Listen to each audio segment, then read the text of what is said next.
Çështja e kontratës duket se ka nxehur gjakrat brenda PD-s, pra i ka tensionuar deri diku, mund të themi, nisur edhe nga gjua politike që po përdorin përfaqësuesit e saj. Përmendim këtu Tomo Realizotin, i cili ka kërcënuar socialistët se do t'ju ham të gjallë nëse prekni votën apo shkoni nëpër shtëpitë e qytetarëve shqiptar për t'i detyruar ata për të votuar për Partinë Socialiste. Ju si e lexoni gjithë gjuhën e përdorur, qoftë nga Alizoti ditën e sotme, qoftë nga Berisha, por edhe nga kryeministri Edi Rama, që shpeshherë i ka quajtur burrat e Shqipërisë si çyryk. Jo, çyryk jemi ne, përderisa i mbajmë kurisë ta, çyryk jemi ne. Megjithatë, dardha ka bishtin brava. Kush do dalë çyryku më i madh do e shohim pastaj. Se kjo jetë është provë, si për ne që mbajmë këta sundusin kuris, por dhe për këta sundusit e mdhej, që mburen gjatë mdhej duke na sunduar në çyrykëve. Dhe nga njerë prova e pushtetit, bardhi është më e fortë se prova jonë, duke mbajtur ta në kuris. Këta do mbajnë dhe hallet tona nesër. Këta mendojnë që nuk ka Zot, që janë këta. Unë mendoj që ka një Zot. Dhe si besimtar, më vjen keq që në Shqipëri ka folur Lon Bylyri me shok në politikë, nuk ka ngel fundërin njerëzore nga shoqëria shqiptare pa bërë karrierë politikë dhe t'i gëzojnë këta që na thonë çyryk. Dhe nuk kam parë thonë besimtarët fjalën e tyre. Dhe përsa kohë janë të kënaqur të mpirë nga klerikët si për tyre, për llogari të oligarkëve, si janë të kënaqur me sundimin e këtyre, pra aq kohë do vujë Shqipëria. Ky vend themi ne duhet shkojë në rrugë të Zotit. Kush ka ca kushtetuta morale, të cilët janë forcuar, fosilizuar dhe të pandryshueshme e pranuar për gjatë qindra e mira viteve.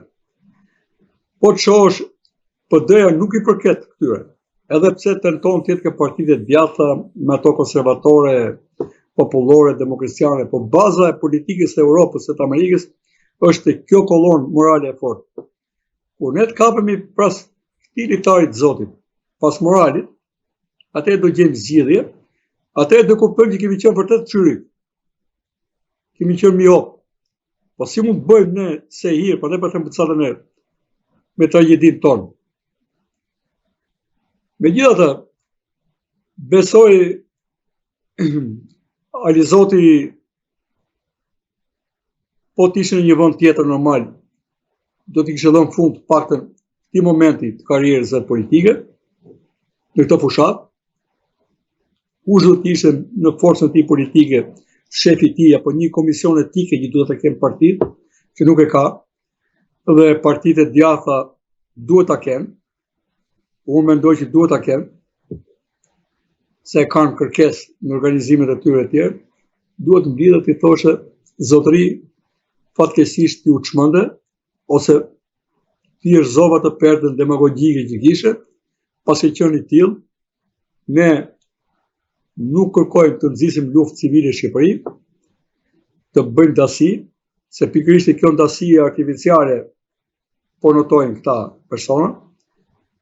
Unë nuk i ndaj shqiptarët në demokrat e socialist.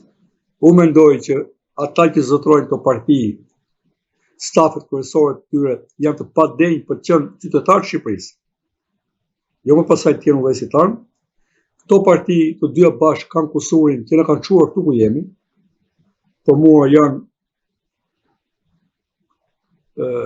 klanet në një të zbanë politike që ka marrë peng Shqipërinë, ka pushuar Shqipërinë. Unë shqiptarë do t'i ndaja në të mirë në të fëqisot, jo demokratë socialistë. Kjo ndarje favorizon të establishment dhe këtë sistem që jemi.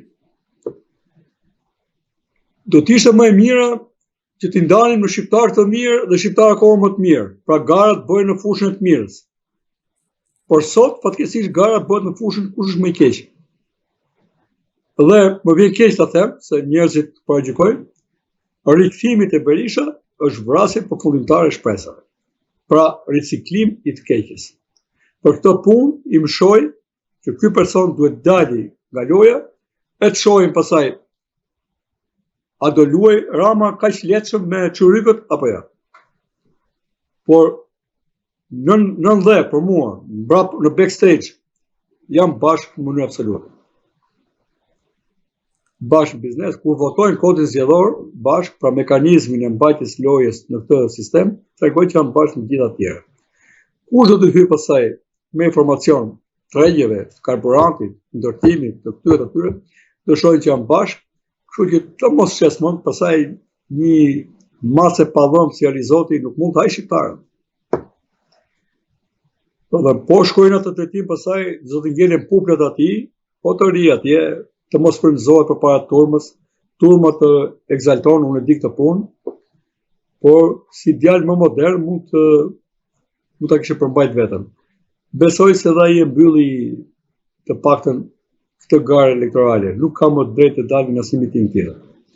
Nuk kemi nevojë në shqiptarë për këto shfryrje, për këto psikopatira, për njerëz të cilët nuk e kanë veten në dorë. Këta do votojnë për mua nesër? Këta do votojnë? Ato mblefe që ka me atë, i zgjidhi problemet e vitit 44, vitin 2024 nuk zgjidhen më. I kishin zgjidhur atëherë. Nuk rishkruhet historia sot. E këtë do bëjë dhe Berisha. Të fshi historinë e këtyre viteve para. Nuk bëhet. Nëse ai ka mblefe, ka probleme, shkojt me kohët, por të mos i bëhet një dhimbje koke shqiptare. Boll kemi Berishën dhe Ramën. Çfarë mesazhi kërkon të jap Berisha teksa ju është drejtuar grupeve kriminale, kryesisht bandave të Elbasanit, që mos tentojnë të intimidojnë qytetarët për të votuar për Partinë Socialiste, apo dhe vetë Taulant Ballës, për të cilin tha se do ta shpallë si organizatë terroriste bashkë me bandat Elbasanit. Por çfarë ka thënë edhe e ka bërë Berisha. Në gjithë tani kur flasin këta njerëz që kanë qenë pushtet edhe aktiv, ne nuk marrim, do të shohim sa është diferenca e fjalës me veprën. A erdhi në 2005 për me duar pastra, do merrte buldozere, ruspa, etj. A foli kundra Taçit dhe pastaj bëri Toçi edhe bëri bashkëpunëtor me familjen e tij? A mund t'i besosh më Berishës? A mund të ketë më lidhje dhe kuptim dhe nder termi fjalë me termi Berish? Unë besoj që ja. Një Berishën ne do ta vlerësojmë thjesht nga ajo që Berisha ka bërë. Berisha të ka kërcënime. Berisha po që për banda, Berisha let kujtohet çfarë raporti ka pas me bandat e Tropojës dhe emrat e kasapan që është bërë në Tropojë. Që është gjekatar, unë e di. Që kërcënon, unë e di. Po në fundi çfarë është kjo jetën? A ka jetë më të neveritshme se sa ta jetosh me frikën e Berishës apo të Ramës? Kështu që lifsur qoftë kjo jetë, domethënë, nëse qen ka për të jetuar në frikën e tyre.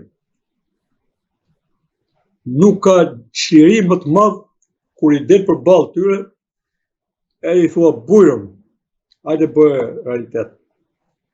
Se nuk ka frikacak më të bëjë se këta dy, nëse kërcënojnë këta, po i marrë të dytën.